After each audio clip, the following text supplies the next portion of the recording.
Part 2 of our video has to do with the powers that be manipulating the numbers in order to engineer your perspective to what they want you to think.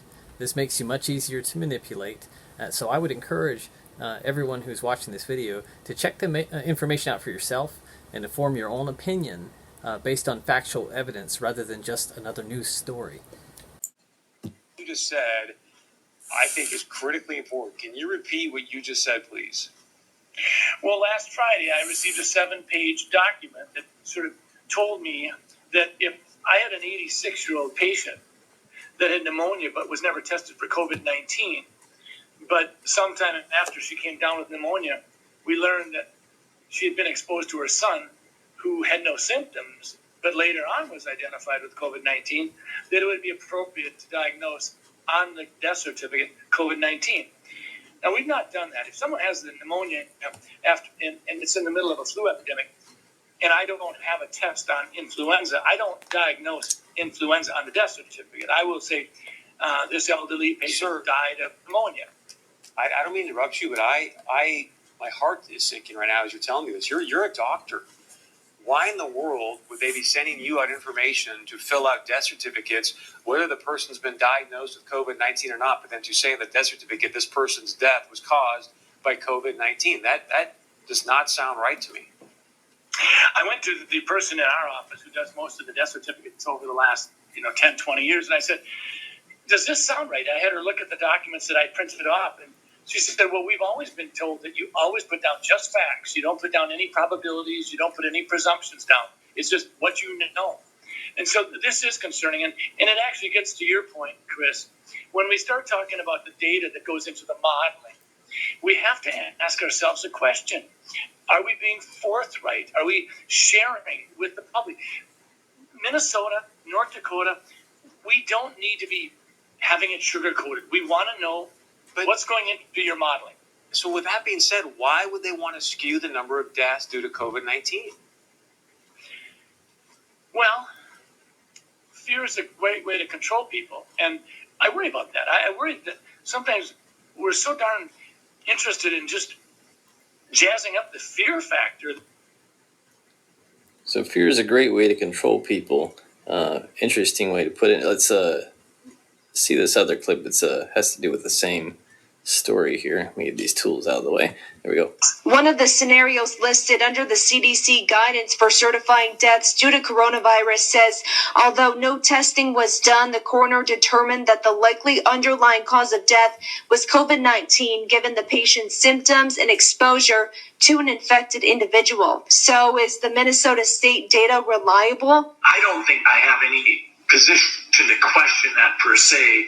I know that I have talked with nursing staff who have been involved with people who have passed away that had either living wills or were on hospice care. In some of those situations, I've been led to believe that there may have been a COVID-19 diagnosis included on the death certificate document without having had a COVID-19 confirmed laboratory test. So after that last clip, you might be wondering, how do we know if Dr. Jensen is telling the truth about them, telling him to rig the numbers? Well, right here, you go to cdc.gov and you look up this NVSS report for National Vital Statistics System. Now, if you go down to the bottom here, it says COVID-19 should be reported on the death certificates for all descendants where the disease caused or is assumed to have caused or contributed to death. So the key word here is assumed. So that tells me even if you don't have positive proof, you default to COVID. So that right there tells me that the numbers the media is giving us cannot be trusted. Publications Approval Reference 001559 from the NHS. Coronavirus Act, Excess Death Provisions, Information and Guidance for Medical Practitioners, 31st of March 2020. I'm going to scroll down to the main point. On the second page, paragraph B. Medical practitioners are required to certify causes of death to the best of their knowledge and belief without diagnostic proof If appropriate and to avoid delay, medical practitioners can circle 2 in the MCCD. Information from postmortem may be available later, or tick box B on the reverse of the MCCD for antemortem investigations. And the most important part, for example, if before death the patient had symptoms typical of COVID-19 infection, but the test result has not been received, it would be satisfactory to give COVID-19 as the cause of death. Tick box B and then share the test result when it becomes available.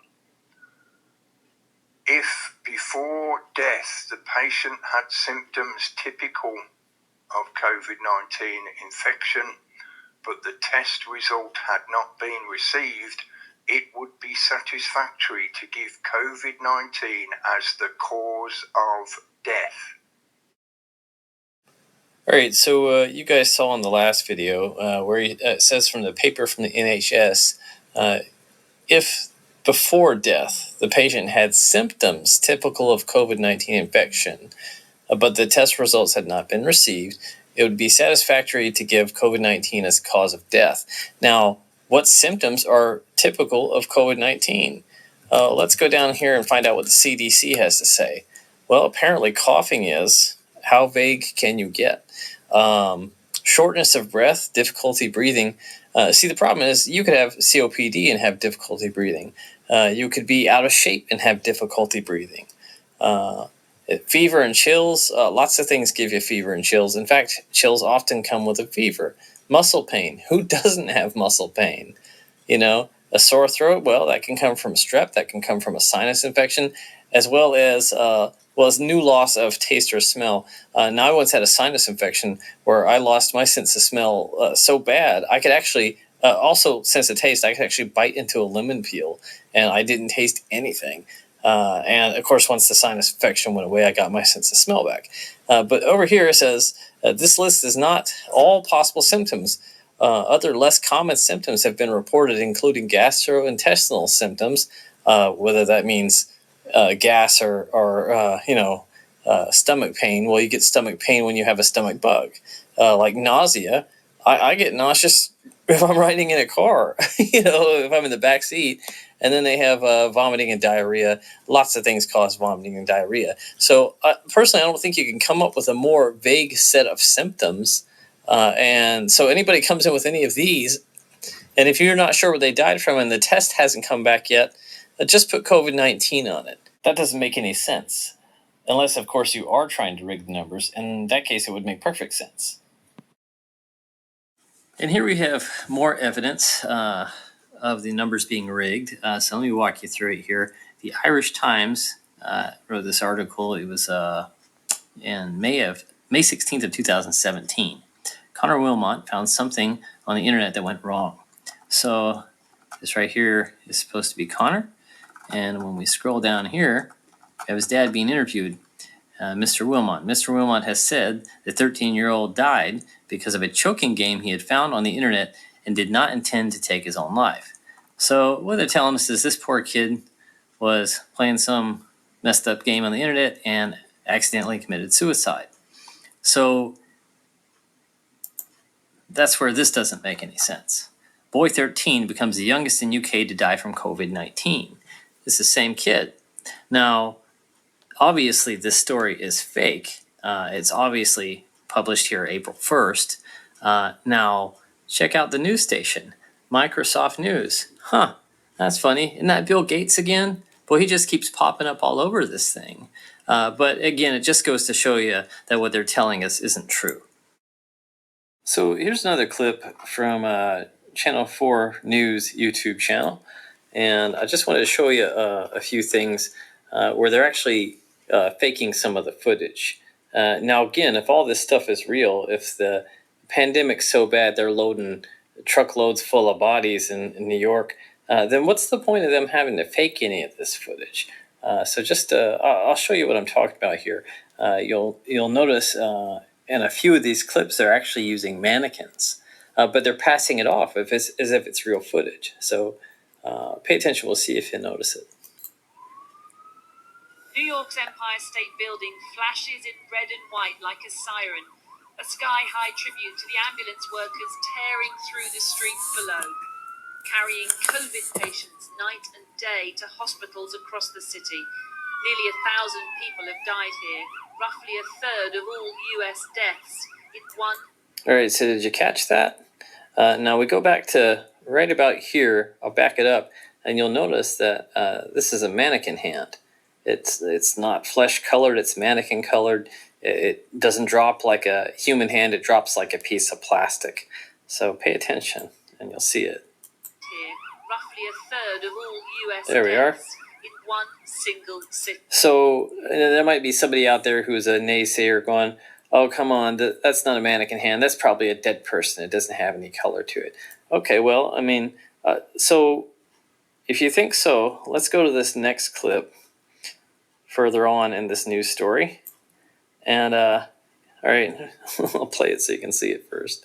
Been forced to buy ventilators from China because it was like all right, you see that? He's pretending like he's working on somebody. Now, here's a ventilator that somebody probably needs, right? Aren't they supposed to be short on ventilators? And he's got one hooked up to a mannequin.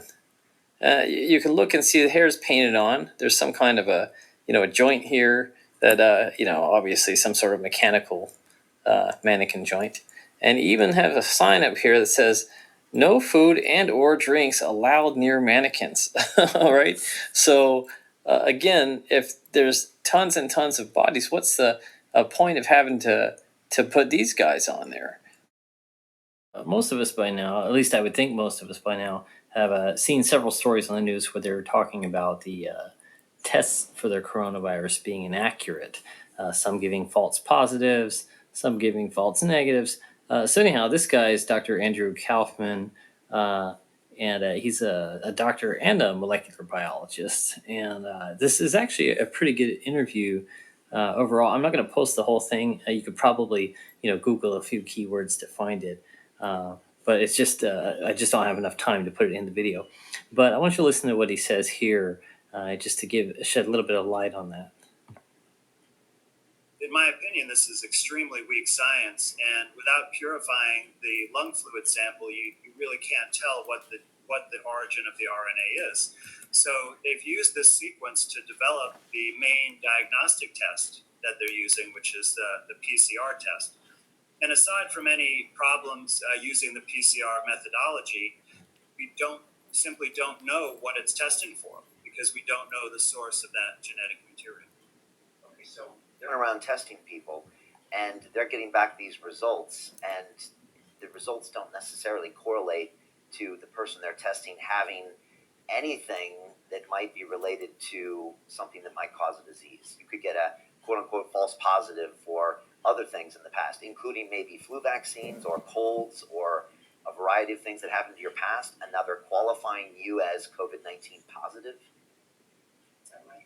Yeah, well, it's quite possible that this RNA actually comes from our own cells. So a positive test could just say that we've measured your own RNA. I mean, the thing is, we really don't know what it is, and it doesn't seem to correlate with presenting with actual clinical illness.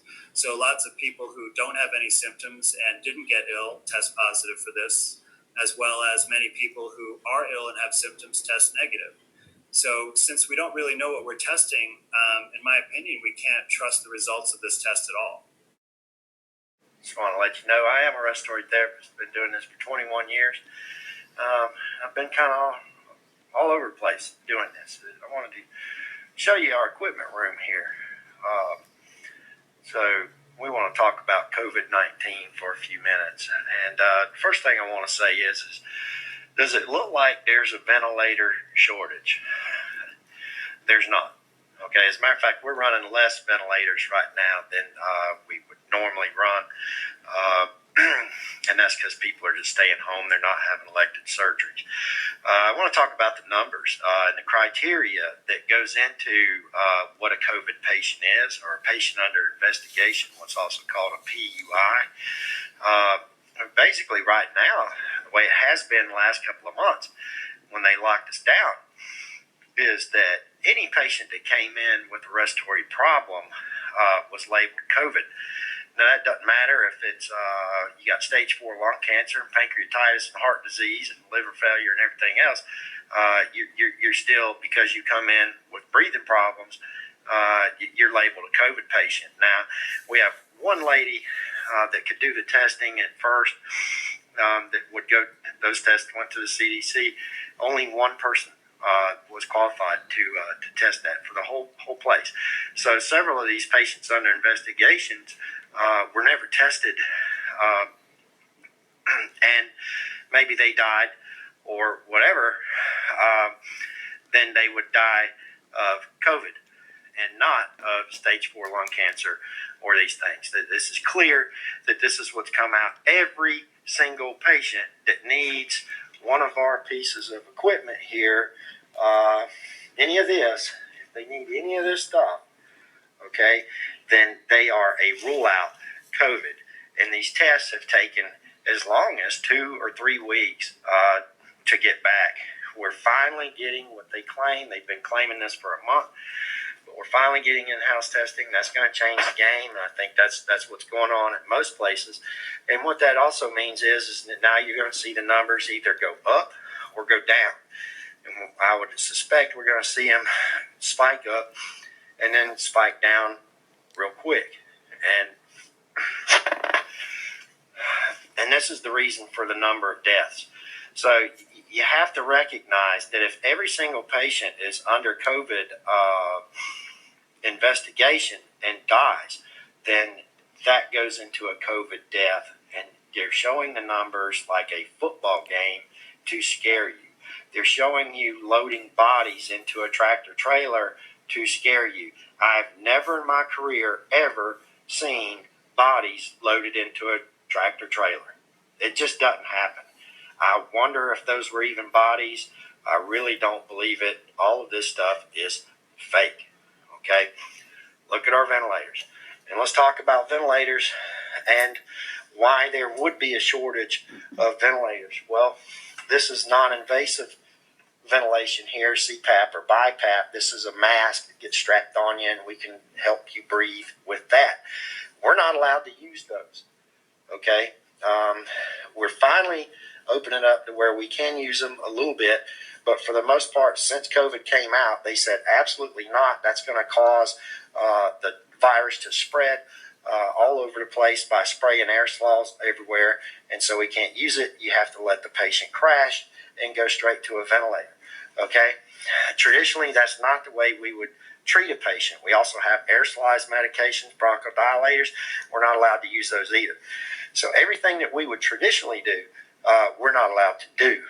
Every patient that comes in, no matter what their history, is labeled a COVID under investigation. So if that patient dies, that becomes a COVID death. So there's a lot of weird things going on when it comes to the testing itself. I've been looking at this for about a month now, but you can also look for yourself. They were open about it on CBS News the other night. They're not testing for a virus. Like if you get sick, you go to the hospital.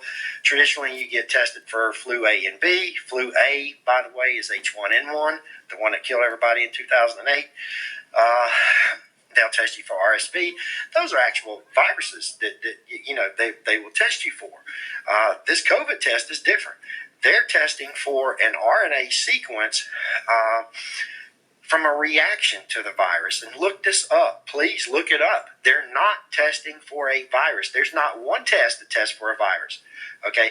Then they put it in a PCR. It's a PCR test, which means it amplifies it. So if there's one little shred of that RNA sequence from a damaged cell in your lungs or in your nasal passage, you're going to test positive. Now, that can come from cancer, that can come from radiation, that can come from several things. So, and then you hear all this talk on the news about antibody therapy and all this other kind of stuff, people wanting to donate plasma, everything else, but they're not talking about the virus itself. They're not testing for the virus itself, and that's a big, big issue, because that makes you say, well, is this as infectious as they're telling us it is, because if it was as infectious as they're telling us it is, these would all be in use and everybody would be dying, and we're not seeing that. Okay, this is unbelievable. Every bit of this has been created. Okay, if you cannot use the non-invasive ventilation and have to go straight to the ventilator, that creates a ventilator shortage. But you also want to ask, why is Ford and GM in the business of making ventilators when we have plenty of companies that already make ventilators? You know, what kind of ventilator is it? What does it do? Who's going to train us on those ventilators? And, you know, how's it going to be tested? And then, what is the cost per ventilator that the United States is paying Ford and GM for these products that really aren't obviously needed? So all this talk you hear on the news by the governors and everybody else, we're having shortages of ventilators. It's not true. It's not true. Okay? So how about healthcare workers? Yeah, we're getting 1 or 2 healthcare workers are coming up positive. And you know, that would be expected, but I would actually expect a lot more healthcare workers to get sick and come up positive. And we've had some extreme contamination issues from patients that didn't show any symptoms, wasn't a patient under investigation, and then all of a sudden came up positive. And none of those healthcare workers came up positive, got sick, carried a fever, or anything else. Just to show you real quick, here's my PPE that I have to wear. Sorry. Here's my PPE that I have to wear. There's an N95 mask in here and a face shield. And, of course, we've got some gowns and stuff. But we're going wearing this for 5 shifts minimum before we can get a new one. All right? So I'm contaminating myself. Every time I put this N95 mask and the shield in this bag, it's contaminating. It's contaminating over and over and over again, and then I'm putting the mask on. Okay, I'm still here. I'm not sick, and nobody else is either, except with the exception of 1 or 2. If you look at the areas that these people are in, where the hot spots are, like such as Georgia's, Albany, and Atlanta, you really have to say, well, why are all these places happening in these condensed areas? Well, I truly believe this is something else that's causing this. All these patients have comorbidities. They're all older, the ones that are, you know, in life-threatening situations. And the mortality rate is really not that low. So if you actually look at what's going on compared to H1N1, H1N1 was a million times more scary than the COVID-19. When it comes to vaccination, you cannot vaccinate yourself really for a sinus infection. It's just not going to work. You can't vaccinate yourself for every little human element that there is. You know, people are going to get sick. What traditionally happens with viruses such as this, if this is a virus, and I'm not so sure it is, but you're going to have a real spike such as in SARS, Zika, H1N1. You're going to have a spike, and then it's going to lose its efficacy, and it's going to drop, and the mortality rate's going to drop. I mean, the people that get really sick is going to drop, you know, so you have this initial little bang, and then it drops off. That's what a virus normally does. I'm not completely convinced this is a virus. I've been doing this a long time. Do your own homework, do your research, but the equipment should speak for itself. Does this warrant shutting down the country? Does this warrant $6 to $10 trillion in economic stimulus just for this country? Does this warrant all these things that are being put in place? I mean, does this warrant the trillions lost? Does this warrant locking everything up? Beaches, you know, hiking trails, tennis courts, the bars, restaurants, pool halls, schools. Does this warrant this? I really don't think it does. Not even close. So y'all need to be asking some really hard questions here, and questioning your government, and questioning the people in charge, and also questioning your doctors, because the doctors believe this stuff just as much as everybody else does, but they're not looking at the real information. All they're doing is they're told something, and hey, guess what? They got lives, they got jobs, they got everything else you got plus some. They don't care. I mean, they do care, but they're not going to go look it up. They're not going to look up exactly what this test is. They're not going to look up that, hey, why aren't we getting these infection rates? They look up the little things that they're told to look up, and that's it, just like anybody else would. Okay, so, these questions really have to be asked. Similar to the flu of 2017, 2018. We always have between 37 and 60,000 deaths in the United States every single year. No pandemic talk, no shelter in place, no shutting down of businesses, no sending doctors home. That's from the flu, by the way, just to clarify. Yeah. 37,000 and 60,000 37 every year per the CDC. 30 due to flu in the United States. Some years, it's even as low as 20,000 some year. In 2017, 2018, it was 45 to 50,000, depending on who you read. And we don't necessarily report all of our flu tests. We do thousands of flu tests every year. We don't report every one because the flu is ubiquitous. And to that note, we have a flu vaccine. How many people even get the flu vaccine? The flu's dangerous. It kills people. So just because you have a vaccine doesn't mean it's going to be everywhere. And it doesn't mean everyone's going to take it, because we see every year that we have a vaccine, and I would say probably 50% of the public doesn't even want it. So just because you have a vaccine, unless you force it on the public, doesn't mean they're going to take it. Now I want to talk about the immune system. Dr. Masihi used to teach for immunology. We both had years of microbiology, biochemistry, and virology studies. We've made it our life's work to understand this stuff. And here, I'd like to go over some basic things about how the immune system functions, so people have a good understanding. The immune system is built by exposure to antigens, viruses, bacteria. When you're a little child crawling on the ground, putting stuff in your mouth, viruses and bacteria come in, you form an antigen-antibody complex, you form IgG, IgM. This is how your immune system is built. You don't take a small child, put them in bubble wrap in a room and say, go have a healthy immune system. This is immunology, microbiology 101. This is not something, this is the basis of what we've known for years. What I'm seeing is when you take human beings and you say, go into your house, clean all your counters, Lysol them down, you're going to kill 99% of viruses and bacteria, wear a mask, don't go outside. What does it do to our immune system?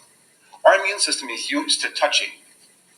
We share bacteria, staphylococcal, streptococcal bacteria, viruses. We develop an immune response daily to this stuff. When you take that away from me, my immune system drops. As I shelter in place, my immune system drops. You keep me there for months, it drops more. And now I'm at home, hand washing vigorously, washing the counters, worried about things that are indeed what I need to survive. Let's follow the science. This is immunology, folks. This is microbiology. This is what we've combined together. We have 40 years of experience in this. This is common sense immunology. So quarantining and social distancing is worse for us, you're saying? It decreases your immune system. You can't build an immune system by, if someone has a reduced immune system, you hide them away because they can't build an immune system. If you have a normal functioning immune system, you need interaction. When a child's in a womb, you're in this protected environment.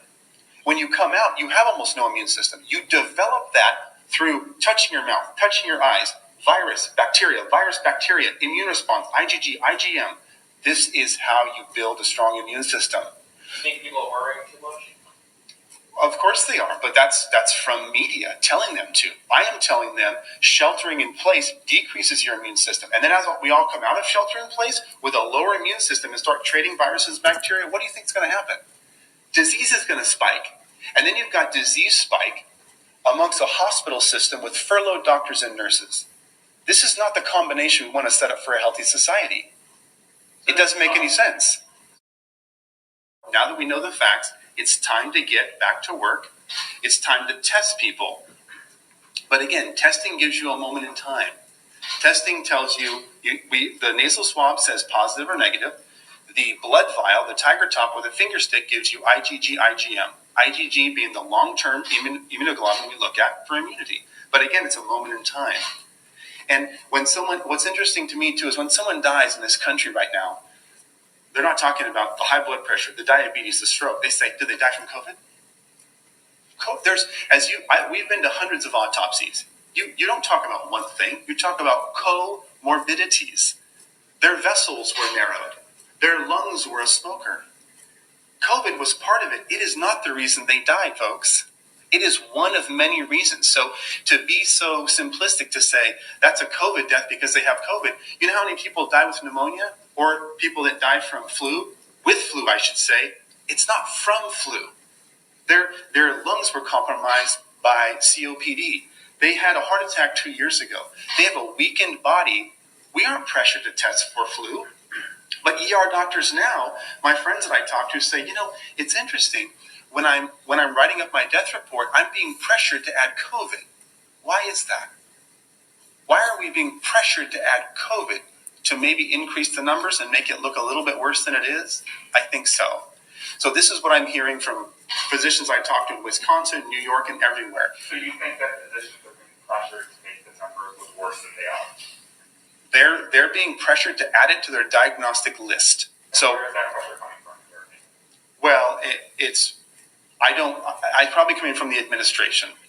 So their administration is saying it's probably coming from the hospital administration. I didn't ask them specifically, but they said we're being pressured in-house to add COVID to the diagnostic list when we think it has nothing to do with the actual cause of death. You can't confirm that beyond their report. The actual cause of death was not COVID, but it's being reported as one of the disease processes and being added to the death list.